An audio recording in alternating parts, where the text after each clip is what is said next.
asondisu chinchile makhunji welcome tawni makhoi loan amakhtani culture shu amakhtani makhoi aduna makhoi singji nongma gi tangkhlei se hojiti ekhoi yelhomi se ekhoi se ekhoi budi makhin henkaleba aduna ojan sa hedi next election di ekhoi gi election di kukina MLA se tra mari shurini ekhoi na nipan handharni habse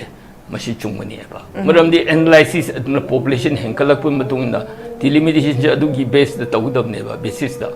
aduna ekhoi masi apprehension le ba ekhoi na aduna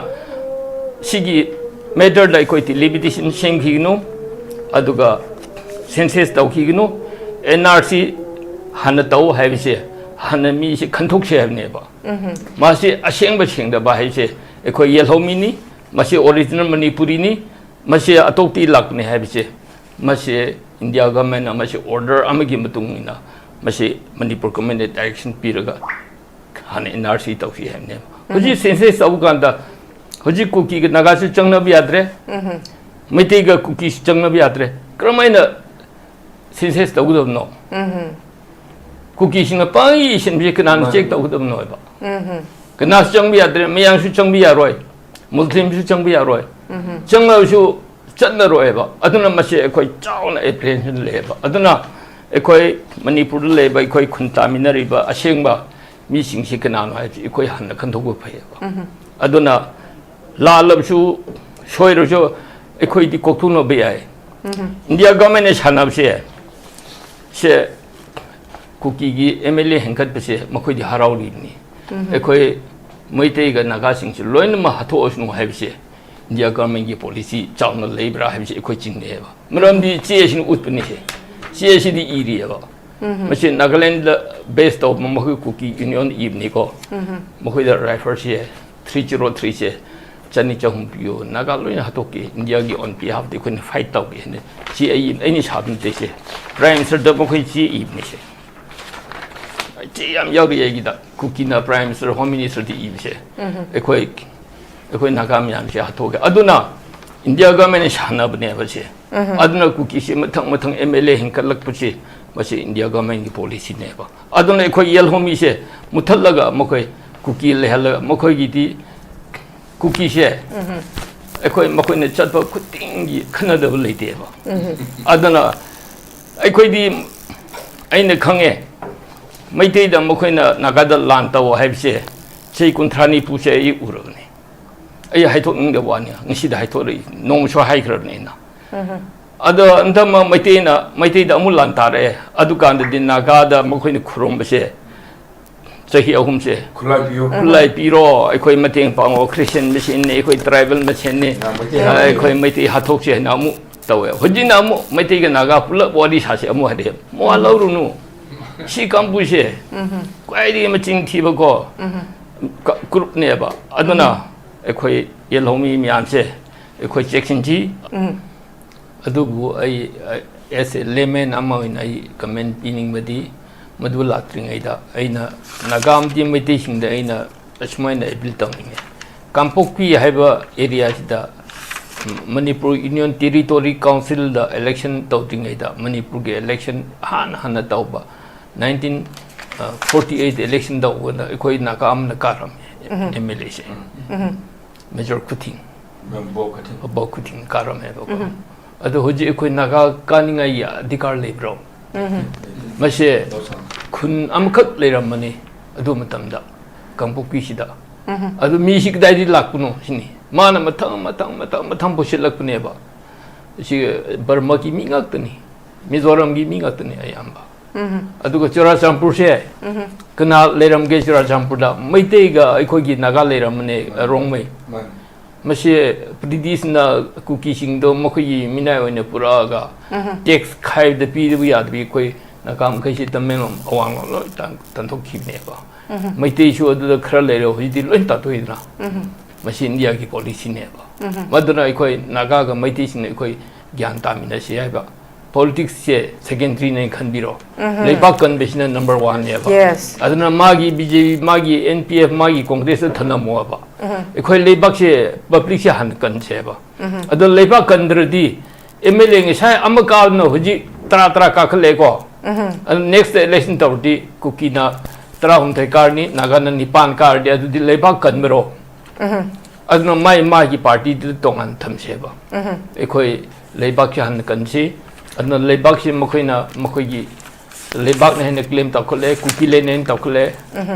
shu thame shu gi through the mi hat mi pun tawre aduga action law da base badun direct khangbadi india government na kuki de mi chang e aduna khange ba nan che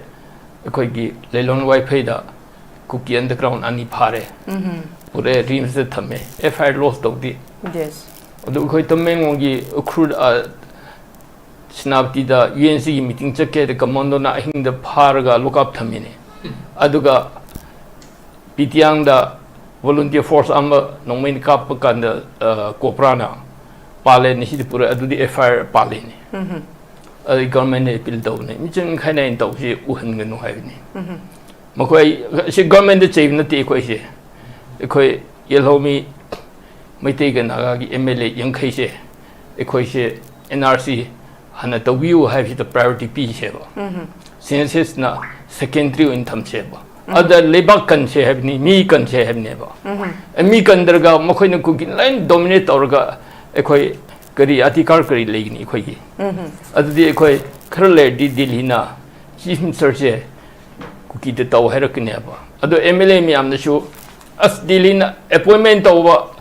makhoi na indicate law leader de khoi yare ha hai bi gnu ekhoi khangani hayo ba adu sender na kuki nemcha da CM oisno demo khoi yadro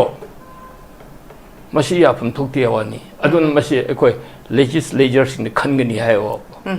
masi aidi masi hiding em khoi da ekhoi mi sing che kari tawre han khangde kari laiwa son na khangde ba aduna ekhoi asigumba ekhoi dilin appoint tawbo leader le khoi yai habsi ai hai hanning de ba masidi ko masidi khoi as masidi wakhan yam shoi khoi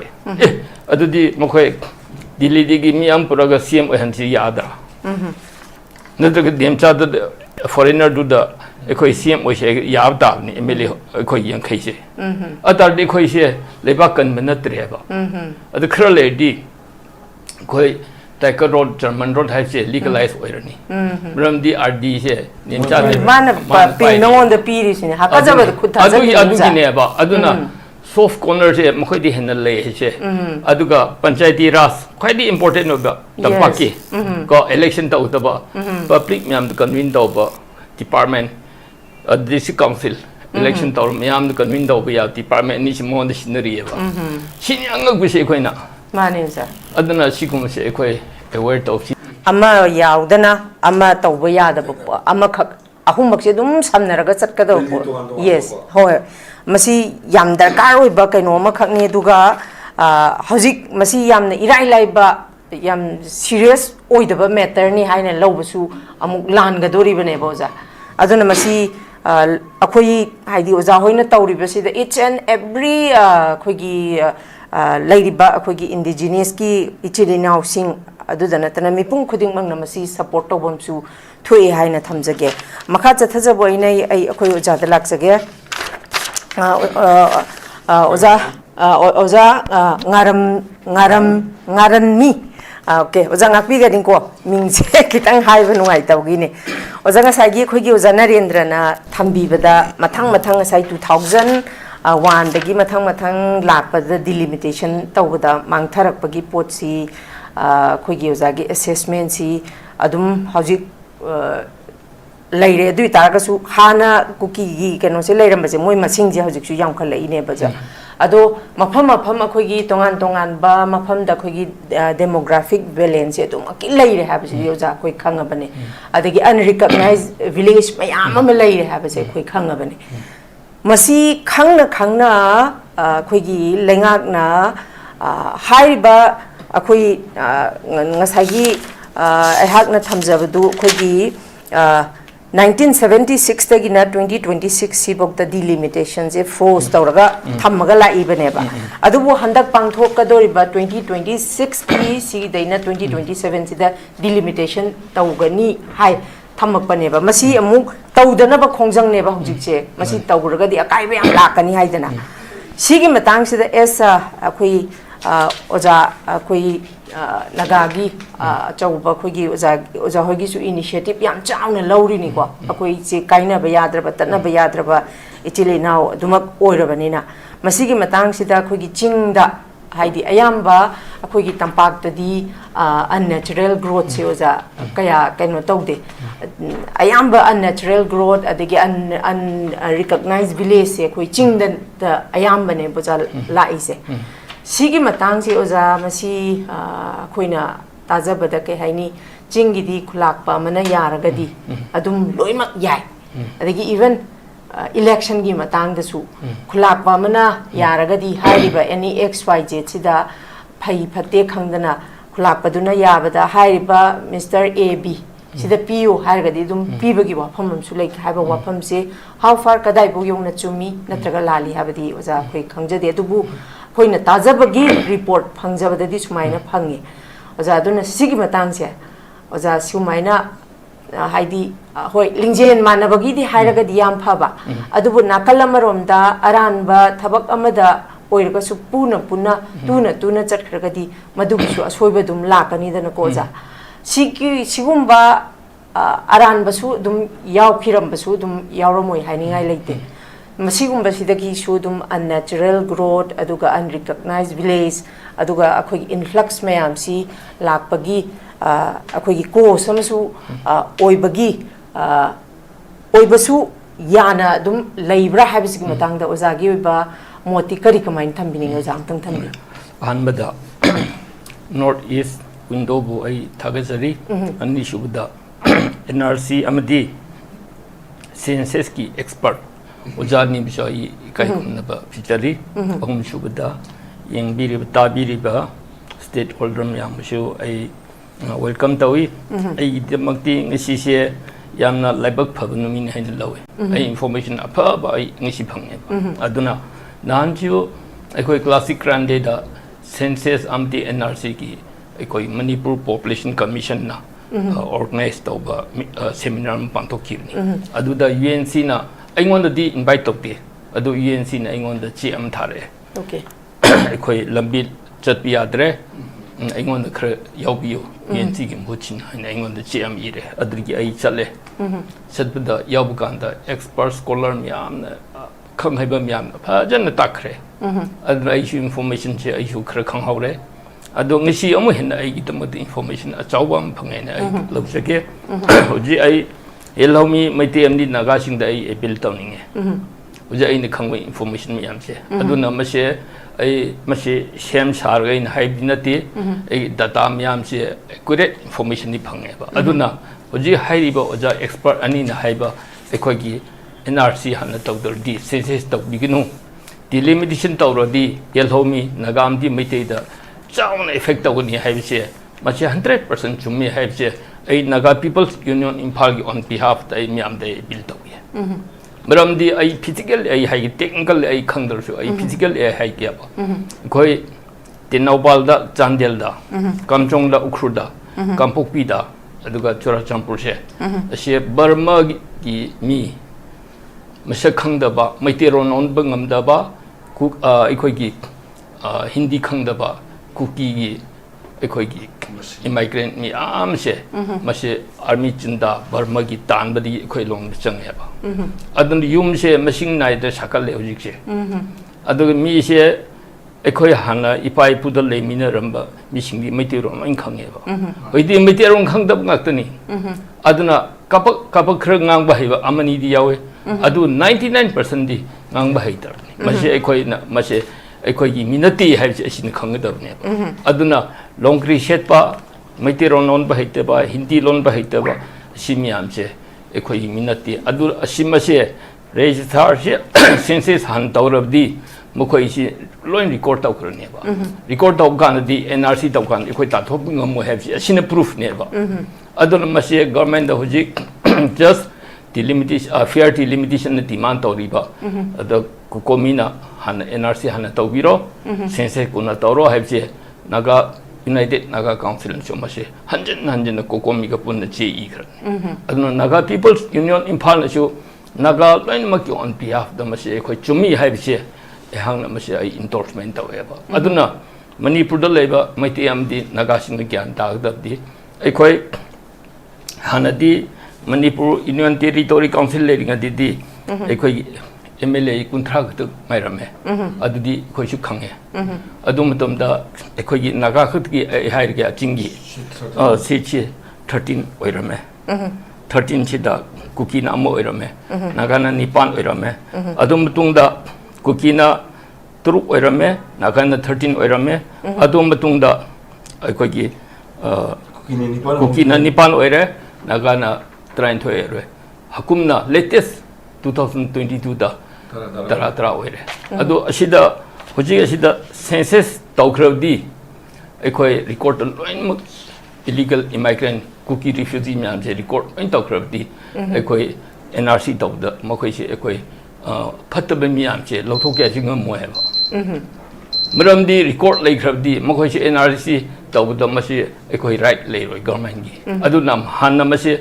tanthokna ba hanna ekhoi gi amubu myam je phattab myam je hanna kanthok se have NRC tawga haise aduna masi tangai phatte have se 100% masi chumena laweba aduna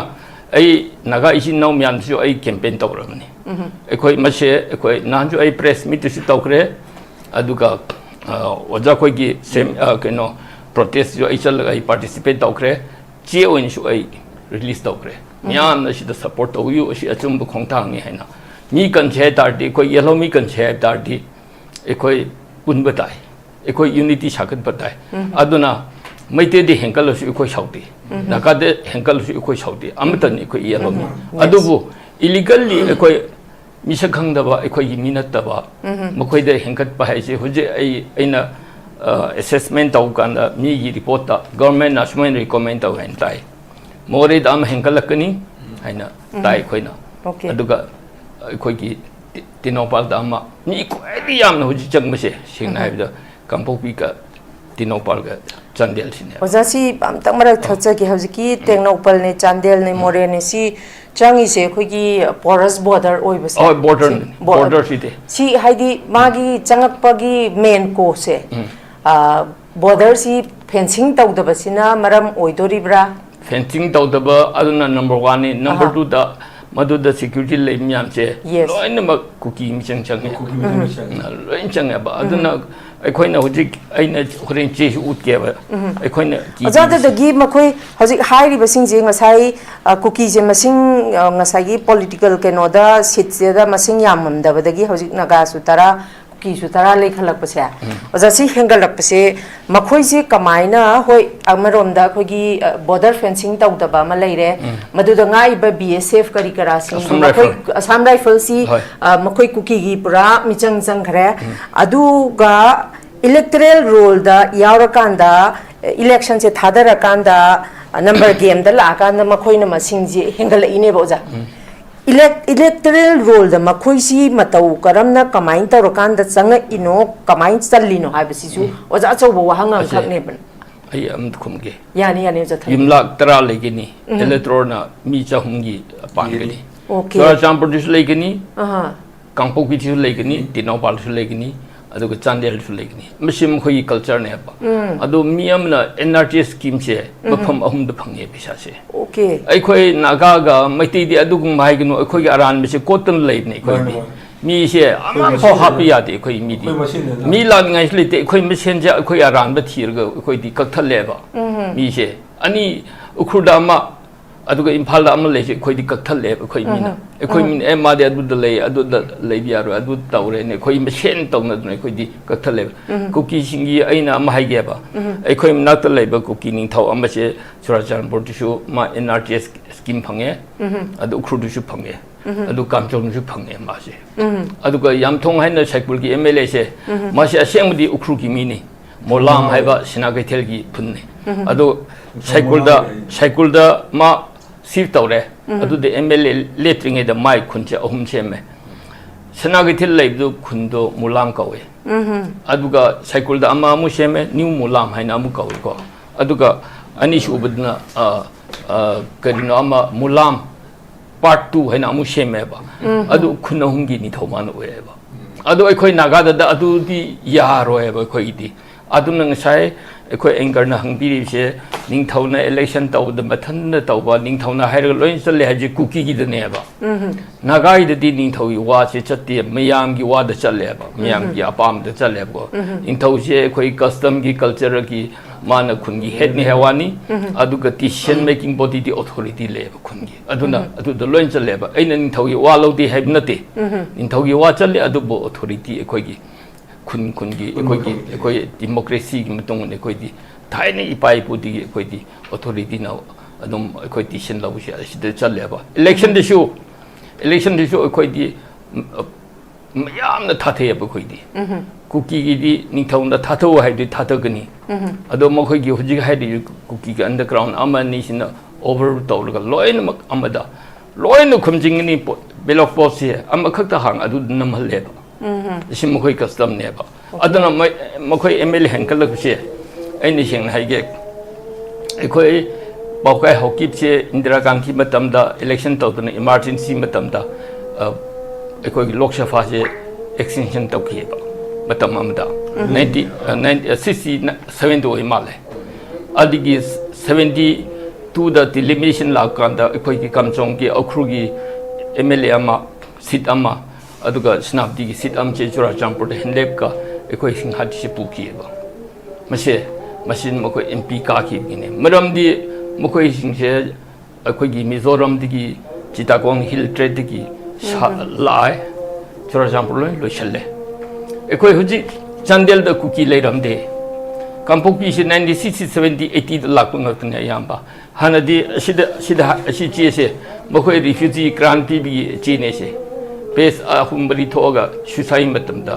ꯒ꯭ꯔꯥꯟ ꯂꯣꯏ ꯄꯤꯔꯝꯃꯦꯁꯦ ꯃꯁꯤ ꯑꯌꯥꯝꯕꯁꯦ ꯀꯥꯡꯄꯣꯛꯄꯤꯗ ꯂꯩꯈ꯭ꯔꯕꯅꯤ ꯃꯁꯤ ꯕ꯭ꯔꯤꯇꯤꯁꯅ ꯃꯈꯣꯏꯅ ꯄꯨꯔꯛꯑꯒ ꯀꯨꯟ ꯈꯛꯇ ꯌꯨꯝꯂꯛ 10 ꯈꯛꯇ ꯂꯩꯔꯝꯃꯦ ꯍꯥꯏ ꯑꯗꯨꯅꯦ ꯑꯁꯤ ꯃꯌꯥꯝꯁꯦ ꯀꯨꯀꯤ ꯃꯅꯤꯄꯨꯔꯗ ꯂꯩꯕ ꯀꯨꯀꯤꯁꯤꯡꯁꯤꯅ ꯄꯨꯁꯤꯜꯂꯛꯄꯅꯦꯕ ꯑꯁꯣꯝꯗꯁꯨ ꯆꯤꯟꯁꯤꯜꯂꯦ ꯃꯈꯣꯏꯁꯨ ꯋꯦꯜꯀꯝ ꯇꯧꯕꯅꯤ ꯃꯈꯣꯏꯁꯨ ꯂꯣꯟ ꯑꯃꯈꯛꯇꯅꯤ ꯀꯜꯆꯔꯁꯨ ꯑꯃꯈꯛꯇꯅꯤ ꯃꯈꯣꯏꯁꯦ ꯑꯗꯨꯅ ꯃꯈꯣꯏꯁꯤꯡꯁꯦ ꯅꯣꯡꯃꯒꯤ ꯆꯪꯈꯠꯂꯛꯏꯁꯦ ꯍꯧꯖꯤꯛꯇꯤ ꯑꯩꯈꯣꯏ ꯌꯦꯜꯍꯧꯃꯤꯁꯦ ꯑꯩꯈꯣꯏꯕꯨꯗꯤ ꯃꯈꯣꯏꯅ ꯍꯦꯟꯒꯠꯂꯦꯕ ꯑꯗꯨꯅ ꯑꯣꯖꯥꯅ ꯉꯁꯥꯏ ꯍꯥꯏꯔꯤꯕ ꯅꯦꯛꯁ ꯏꯂꯦꯛꯁꯟꯗꯗꯤ ꯑꯩꯈꯣꯏꯒꯤ ꯏꯂꯦꯛꯁꯟꯗꯗꯤ ꯀꯨꯀꯤꯅ ꯑꯦꯝ ꯑꯦꯜ ꯑꯦꯁꯦ 14 ꯁꯨꯔꯅꯤ ꯑꯩꯈꯣꯏꯅ 9 ꯍꯟꯊꯔꯅꯤ ꯍꯥꯏꯕꯁꯦ ꯃꯁꯤ ꯆꯨꯝꯒꯅꯤꯕ ꯃꯔꯝꯗꯤ ꯑꯦꯅꯥꯂꯥꯏꯁꯤꯁ ꯑꯗꯨꯅ ꯄꯣꯄꯨꯂꯦꯁꯟ ꯍꯦꯟꯒꯠꯂꯛꯄ ꯃꯇꯨꯡꯗ ꯗꯤꯂꯤꯃꯤꯇꯦꯁꯟꯁꯦ ꯑꯗꯨꯒꯤ ꯕꯦꯁꯇ ꯇꯧꯒꯗꯕꯅꯦꯕ ꯕꯦꯁꯤꯁꯇ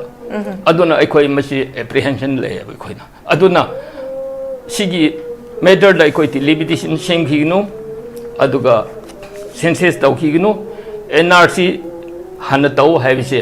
ꯍꯥꯟꯅ ꯃꯤꯁꯦ ꯈꯟꯊꯣꯛꯁꯦ ꯍꯥꯏꯕꯅꯦꯕ ꯃꯥꯁꯤ ꯑꯁꯦꯡꯕ ꯁꯦꯡꯗꯕ ꯍꯥꯏꯕꯁꯦ ꯑꯩꯈꯣꯏ ꯌꯦꯜꯍꯧꯃꯤꯅꯤ ꯃꯁꯤ ꯑꯣꯔꯤꯖꯤꯅꯦꯜ ꯃꯅꯤꯄꯨꯔꯤꯅꯤ ꯃꯁꯤ ꯑꯇꯣꯞꯄꯤ ꯂꯥꯛꯄꯅꯤ ꯍꯥꯏꯕꯁꯦ ꯃꯁꯤ ꯏꯟꯗꯤꯌꯥ ꯒꯚꯔꯟꯃꯦꯟꯠꯅ ꯃꯁꯤ ꯑꯣꯔꯗꯔ ꯑꯃꯒꯤ ꯃꯇꯨꯡ ꯏꯟꯅ ꯃꯁꯤ ꯃꯅꯤꯄꯨꯔ ꯒꯚꯔꯟꯃꯦꯟꯠꯅ ꯗꯥꯏꯔꯦꯛꯁꯟ ꯄꯤꯔꯒ ꯍꯥꯟꯅ NRC ꯇꯧꯁꯤ ꯍꯥꯏꯕꯅꯦꯕ ꯍꯧꯖꯤꯛ ꯁꯦꯟꯁꯦꯁ ꯇꯧꯕ ꯀꯥꯟꯗ ꯍꯧꯖꯤꯛ ꯀꯨꯀꯤꯒ ꯅꯥꯒꯥꯁꯨ ꯆꯪꯅꯕ ꯌꯥꯗ꯭ꯔꯦ ꯃꯩꯇꯩꯒ ꯀꯨꯀꯤꯁꯨ ꯆꯪꯅꯕ ꯌꯥꯗ꯭ꯔꯦ ꯀꯔꯝꯍꯥꯏꯅ ꯁꯦꯟꯁꯦꯁ ꯇꯧꯒꯗꯕꯅꯣ ꯀꯨꯀꯤꯁꯤꯡꯅ ꯄꯪꯏ ꯏꯁꯤꯟꯕꯁꯦ ꯀꯅꯥꯅ ꯆꯦꯛ ꯇꯧꯒꯗꯕꯅꯣ ꯍꯥꯏꯕ ꯀꯅꯥꯁꯨ ꯆꯪꯕ ꯌꯥꯗ꯭ꯔꯦ ꯃꯌꯥꯝꯁꯨ ꯆꯪꯕ ꯌꯥꯔꯣꯏ ꯃꯨꯁꯂꯤꯝꯁꯨ ꯆꯪꯕ ꯌꯥꯔꯣꯏ ꯆꯪꯂꯕꯁꯨ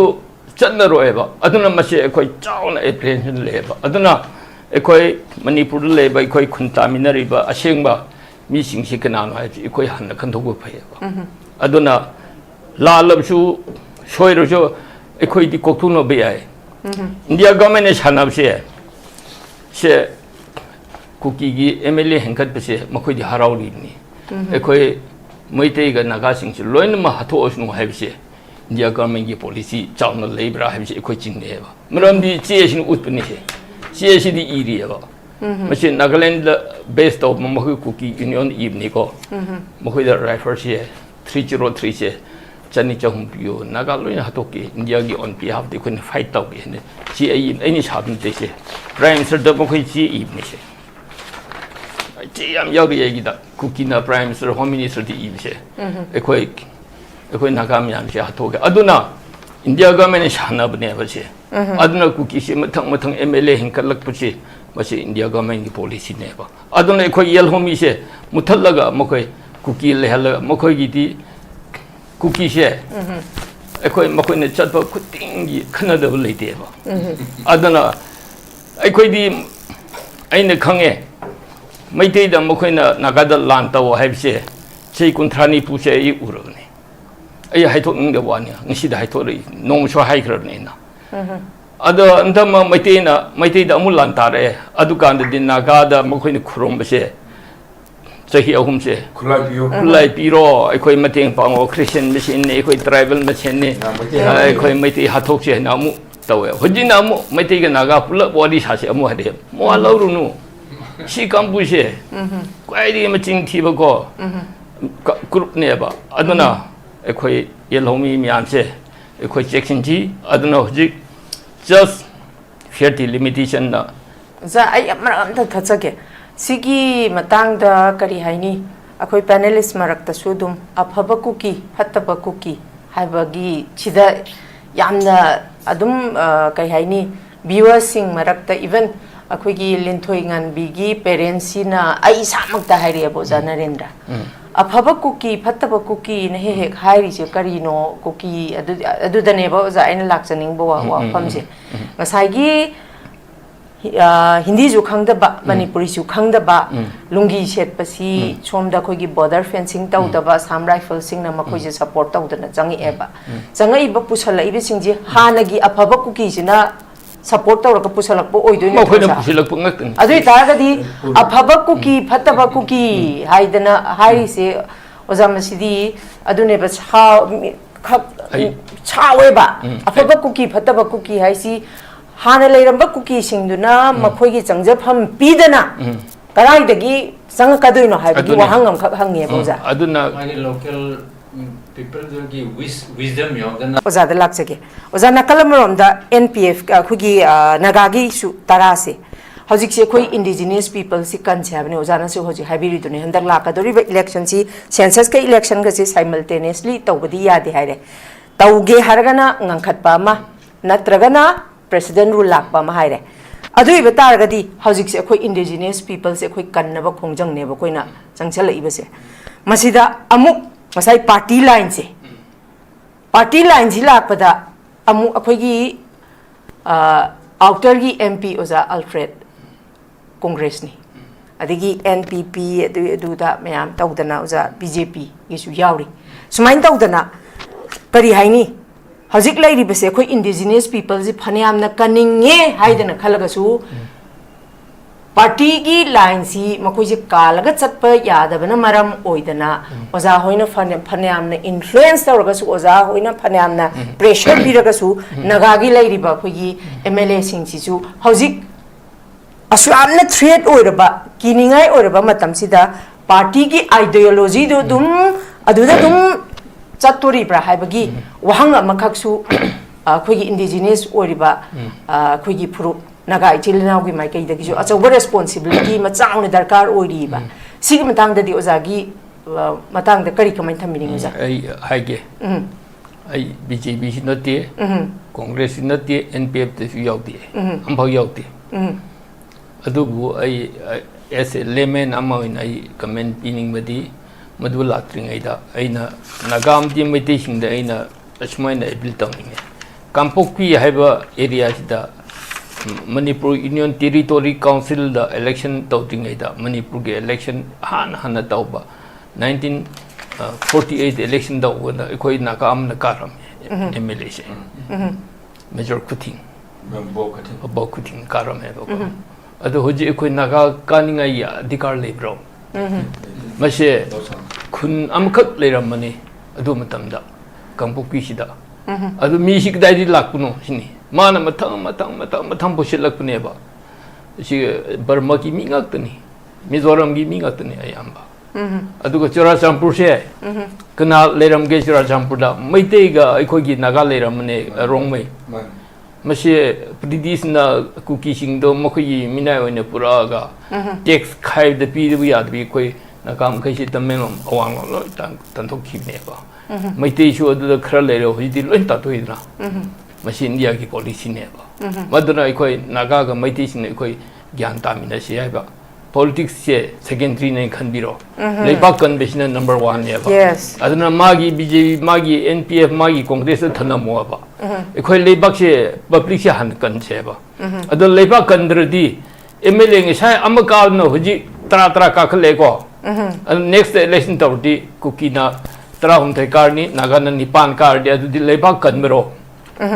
adno mai gi party du tongan thamse ba ekhoi leba khan kansi adno leba si mokhoina mokhoi gi leba ne claim ta khole kuki le nen ta khole shu thame shu gi through the mi hat mi pun tawre aduga action law da base badun direct khangbadi India government na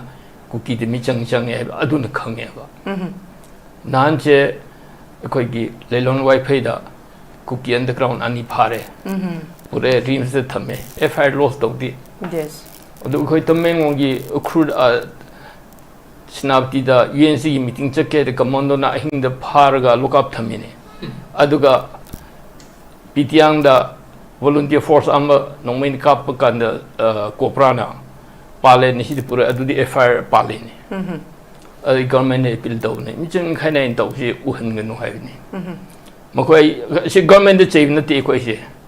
koi yelhomi mai te ga na gi MLA yang khai se koi se NRC hana to view have the priority p se ba census na secondary in tham se ba other labor kan se have ni mi kan se have ne ba mi kan dar ga makoi na ku kin line dominate or ga koi kari atikar kari legni koi gi adi koi kharle di dilhina chief minister se kuki de taw herak ne ba ado MLA mi amna shu as dilhina appointment taw ba makoi na indicate law leader de koi yare ha hai bi gnu koi ne khangani hai wa ba adu sender na kuki nemcha da CM oisno de makoi yadro masi ya phum thok te wani adun masi koi legislators in khangani hai wa masi aidi masi hiding em khoi da koi mi sing che kari taw ro han khang de kari laiwa son no khang de ba aduna koi asigumba koi dilin appoint to leader le koi ya hai si hai haning de ba masi di ko masi di koi as masi wo khan yam shoi koi adu di mo koi dili di gi mi am pura ga CM han si yada na da dem cha da foreigner do da koi CM o she yab da ni MLA koi yang khai se atar di koi se leba kan manat re ba adu khrale di koi Tiger Road, German Road has a legalized irony. From the RD here, Ninja. Man, pin no on the period in Hakaza could Aduna soft corners here, Mokodi Henley, Aduga, Panchayati Ras, quite the important of the Paki, got election to the public Miam the convened over department, a district council. Election to Miam the convened over department is more the scenery. She young wish equina. Maninsa. Adana Sikum say a word of sea, a quay Adana must say a quay government pipes in the quay chain nutty, a quay walking, I'm sure ever. Masidico, the mind of Jan, a quay lay back monkey, there have given the Malta equina, and Narcy Hana Tobiro, lay back and see. Aduga quay senses on the Tobiro, television secondary.